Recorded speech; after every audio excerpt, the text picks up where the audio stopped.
I'm going to count that you all heard that. That was well done. Are there advantages? Yes, is sort of the short answer here at Whitman. Because you are essentially pledging your undying love to Whitman when you apply our decision, we want to love you back. So the admit rate is significantly higher. You're also being compared against a much smaller pool.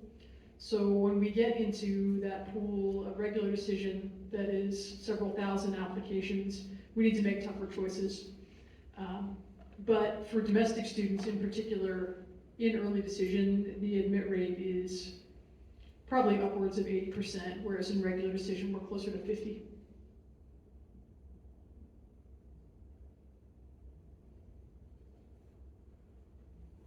All right, I'll try to project. Do you want the box? No, I just want to see your accuracy of throwing it. I can do it. It's coming. Loyal coach. Yeah. Oh. Wow. Now I have to throw it back. What is the average that the tuition goes up every year?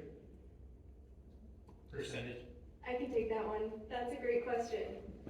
So.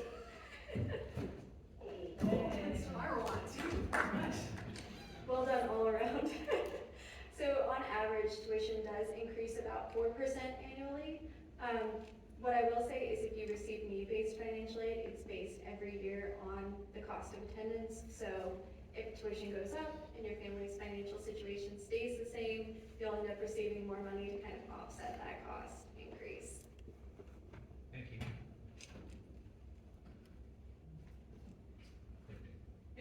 Should have just kept it over here. Oh, it won't break. There's a patty rack, and then when you're done, there's one behind you. Okay. So what is the difference in average GPA between like the? So you said that it's higher acceptance rate for early decision. So what's the difference in like the average high school GPA between early decision and just regular decision? That's a super question, and actually one that I don't have a statistically based answer to. Anecdotally, I will say that because you do stand a higher chance of being admitted in early decision, students who maybe are concerned about their GPA will more often apply early decision, so it's a little bit lower than the regular. So for regular decision, our GPA, average GPA is between like a 3.6 and a 3.7. For early decision, I'd bump that down a point or two, probably 3.3, 3.4.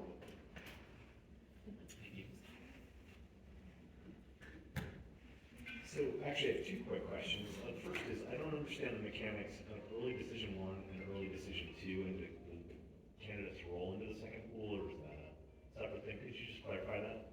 Absolutely, and that is a confusing thing, and I'm glad you brought it up.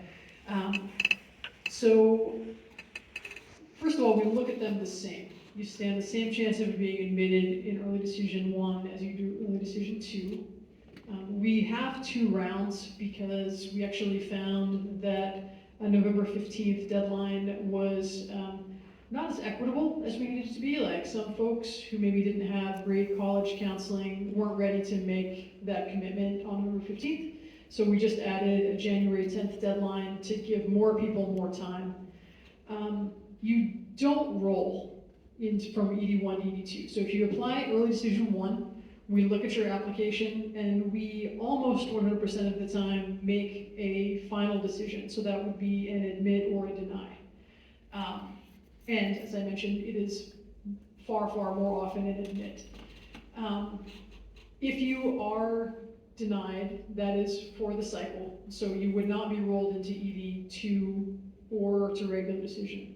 There is a tiny number of students, like 1 or 2 a cycle, that have something on their transcript that is kind of anomalous. Like maybe they were a really a struggling student for 3 years, and then in the first semester of senior year, they have skyrocketed. But this is a student who we'd want to know they're going to continue with that trajectory. So that is a student that we may defer to regular decision. We would not defer them to ED2, we'd defer them to regular to get more time to look at the trajectory.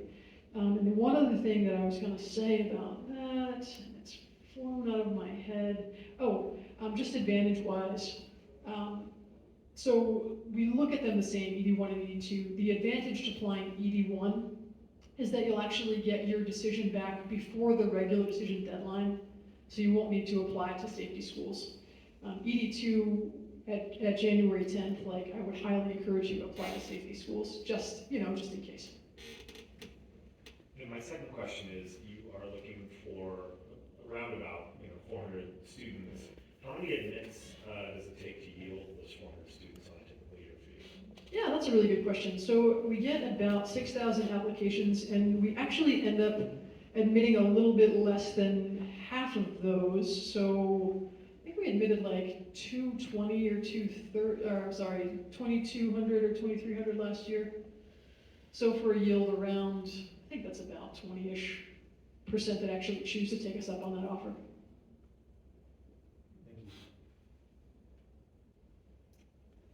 My question, maybe this is unfair, but because there's so many like profiles of an awesome Whitman student, but what are you really looking for? When you look at the admissions, what is standing out to you at Whitman where you're like, yes, this person's going to be a great match for our school? I did notice in your sharing that you said you're looking for people who are showing through their transcripts that they're really interested in a subject. So, and that's something that I've seen over the years at Whitman is people who are passionate. But share with us some of the things that you're like, oh, this is awesome. We love this. Oh my gosh, and this is the moment when I have like 2.5 minutes to answer a question that is like the biggest question I have to answer. So it's the idea of building a class, the idea of like having an effect on the community is something that we take really, really seriously and hold with reverence and care, and having a whole bunch of different kinds of kids is actually a thing that's really important to me. Having students who really love their studies but are incredible introverts. That was me in high school. So that's really important to me. My colleague, Micaiah, she's from Montana. She's a native Hawaiian student, first gen. She was really into social justice. Seeing that reflected in our student body is really important to her. Carrie, while she doesn't have influence in the admission decision, is a dear friend to us. She's from Walla Walla, kind of grew up here, is one of the hardest workers I've ever met, held the financial aid department like in her hands for many months. It's important to us to have students like that. So having breadth is the thing that's important to us. But I really want to know that either through academics or through activities that a student is going to want to come and engage here. So like this space is very strange to me. Like we don't have classes like this. A student who wants to go and sit in the back of a lecture hall like this and not engage in discussion, like they can be a really successful student at Whitman, but I don't think they get the most out of the Whitman education. So someone who's willing to kind of, if that's not their role now, just a willingness to grow into it. Because the students that we have and then the graduates that we have a really transformative experience here. And if I guess this is the summation of that. If I see a way through a variety of factors that a student can have that transformative experience and be kind of that person that will go out in the world and do good, I want them here.